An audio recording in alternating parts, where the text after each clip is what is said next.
I believe that it's the moments in between the lines of dialogue that are the most interesting. I want to say God is in those moments, right? In those moments of pause.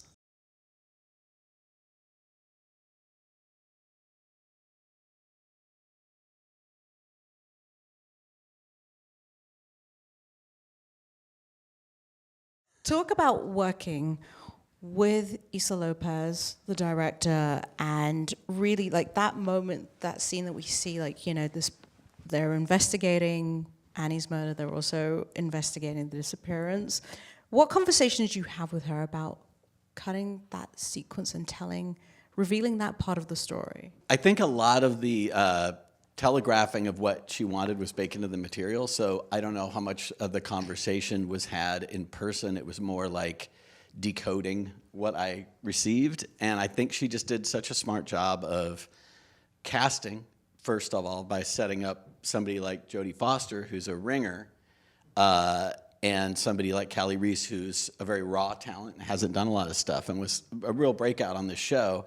And I thought it was really interesting that she gave Jodie the sort of shut down, bitter character, because Callie is the tougher person, but she's the empath of the two, and Jodie is the sort of, you know, the one with less emotion. So you would think it would sort of gone another way. So I felt the dynamic was really there already. I brought in some of the flashbacks weren't always cut into that scene. The flashbacks they happen earlier the first time that she unveils the case. I saved some of the best stuff for that scene because it just seemed like it was sort of the tip of the iceberg. But the experience of going to the site where they found the body was Navarro's experience. And Navarro isn't present the first time that Danvers lays out the case. So that was more of a cursory glance over that footage. And this one was much more, I saved a lot more of the up close, you know, the more painful wounds and stuff for this because it was stuff that had burned into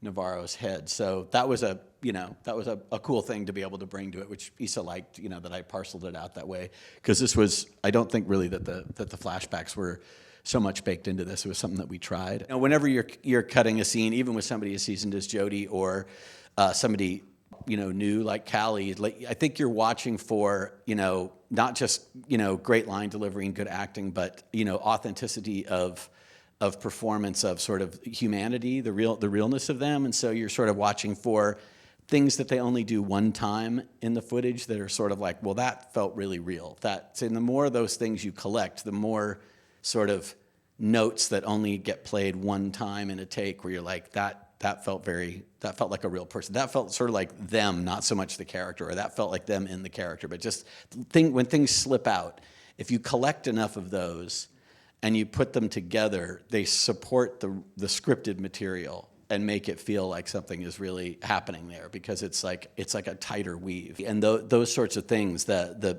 looks between them and the looks to themselves and the eye rolls and the ticks and the little sort of, you know, personality bits really help ground it and make it, you know, more like a real moment. Yeah. Well, speaking of very real moments, Matt and expats, I've never had more PTSD of losing a child. I mean, I've not lost a child, but yeah. But like it created the fear in me of like I never want to lose a child because of what happened in expats, and it's incredible. Nicole Kidman is phenomenal in it, as are the other ladies. Matt, talk about that scene. Why you chose that scene? It is beautiful and haunting because we're seeing his grief come there. But talk about that. So I believe that it's the moments in between the lines of dialogue that are the most interesting, and where so much emotion comes from. And a lot of times, you know, younger editors will feel the need to like cut for the lines of dialogue, and these like moments of decision and thinking and wrestling will get left out. But like, this is a great example of how that's where so much of the emotion comes from, watching Clark wrestle with giving voice to this, you know, fact that he prayed that it was his missing son that was in the morgue. It goes back to what Robert was saying when he introduced me. It's just I do believe that literally every frame matters. And we all understand intuitively how people process emotions and react. So if the hesitation that a character takes before speaking is not exactly right, it's going to feel like a bad performance. A lot of times, I mean, people in this room will know why, but lay people may not. It just feels like bad acting. And in fact, and sometimes in classes it comes up. Editors or directors in my class will say, yeah, we just really struggled with this particular actress. Her performance was not good. And I would say, oh, really? Let's open up this cut a little bit. Let's give them a chance to think before they speak. And suddenly the performance changes, night and day. And that's, you know, I want to say God is in those moments, right? In those moments of pause, and wrestling and self-contemplation. Yeah, I think in documentaries it's especially unusual and important to pay attention to this because we rely on, in this case, in sort of interview-driven documentaries, we rely on transcripts. So we really look for the best sound bites, the best dialogue, and those moments don't get transcribed.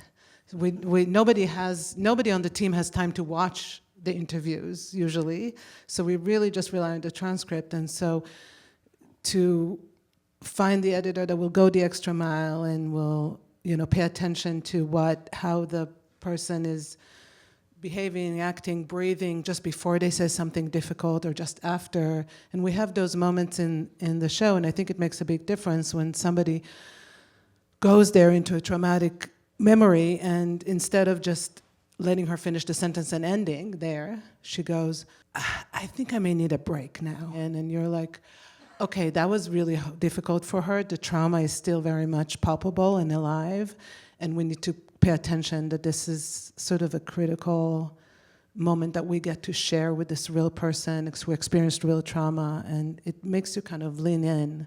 Those are the moments you're really looking for.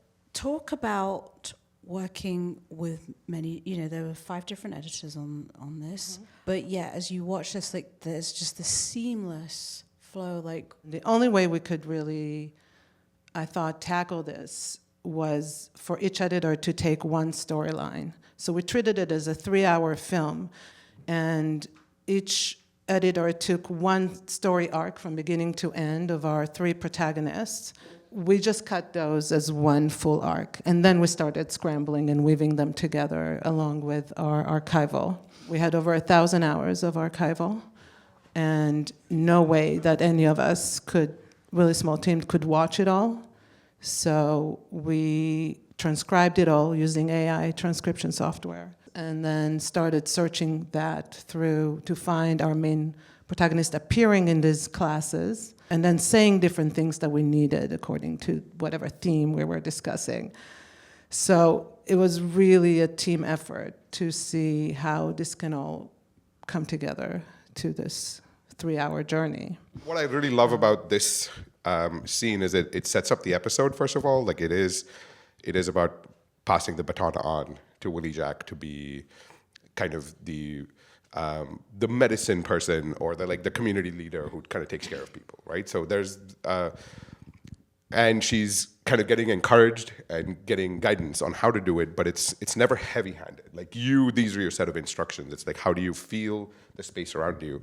And also it has, I really love how, because they're in prison and it's not clear why she's in prison, you never find out, but she's in prison, she's limited, you have limited resources, you have limited things that can happen. So she's literally explaining one of the core tenets of the Native American community and many indigenous communities around the world, that community is everything. And what you're figuring it out with, and what you're teaching a young 18-year-old with, is chips from a vending machine that you got at a prison waiting area, right? So it kind of, I love the metaphor of, look at how much these people do with how little. And I really love that aspect of this scene, and trying to figure out how to show the the chips and the thing most efficiently with like mismatched, like, you know, nobody rehearsed anything. And they just kind of did it, and we're like, okay. I still look at it, and especially in front of all these editors, like there's maybe 2 extra lines and 5 extra cuts, and but it establishes what happens throughout the episode, which is what Willie Jack kind of takes the reins, but in her own way. Like it's not like, hey, you got to be like that other person or like this ideal. It's like you look at what your community is around you and do what you can for this community, and that's how everybody moves forward. What I love about the show is the intergenerational relationships, like how they're not instructional really, and in editorial we have to really watch for that, because it's very easy for a young person and an old person being in the same scene and for it to cant one way. The young person's angry. Like the audience brings all these feelings to it very quickly. So you're gonna have to fight against like, no, don't make this about the young person's angry at the old person because paternal stuff. Or like the old person's like, you don't know what you're doing, you kids, right? It's very easy for an audience to bring that, and we really have to fight it every time and say relationships are protagonists on the show. Like the community is a protagonist on the show, and how do you support that as much as possible and break kind of expectations from the audience coming to watch, you know, what we've tricked them into coming and watching, saying, hey, look at 4 teenagers playing the fool, but then we're gonna sneak all this broccoli in there with it, you know? Yeah.